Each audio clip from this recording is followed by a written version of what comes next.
conferences. And I've seen things like people making people stand up and everyone introduce yourself, what school you come from, and it takes time to get around to everyone. But I like to do this because oftentimes you go to conferences, and I do conferences in Baltimore. I call it the Motivational Boom. And we get 200 to 300 people at the Motivational Boom.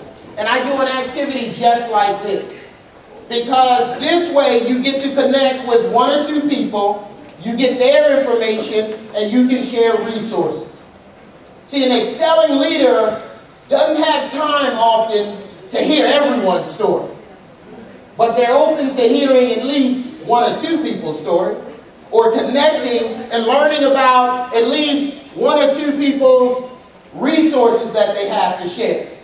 And the reason why I started you off with thinking about something profound that a parent, a teacher, an adult, a professor, or someone shared with you, because these are the messages.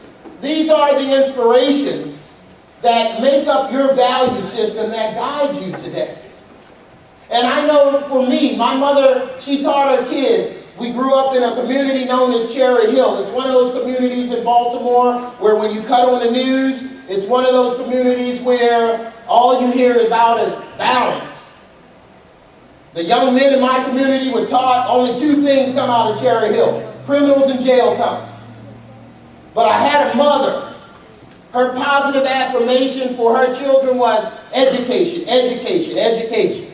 She said, baby, once you put it here, no one can take it from you. See, that's why I empowered you today to get up and go meet someone you normally don't work with, because that's what an excelling leader does. And then the second thing that you did this morning, I talked to you about getting that person to share a book or a resource.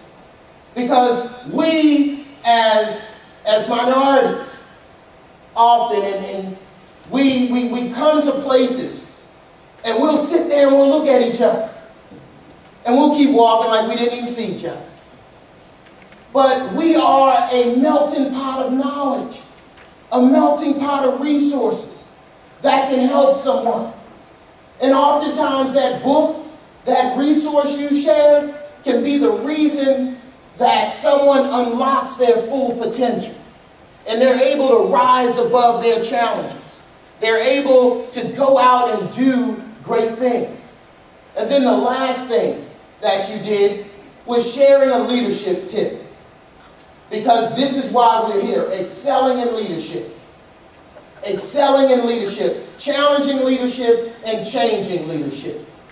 Because oftentimes you can come to a university or a college campus and you become a part of leadership, and you say in your mind's eye, when you become a part of the leadership, it's like what I call that Lion King effect. Any of you have ever witnessed any of your leaders? They were sitting and they were waiting their turn, but then when they got their turn, I can't wait to be king, or I can't wait to be queen, and they get in that position, and all of a sudden, they ruin the whole situation.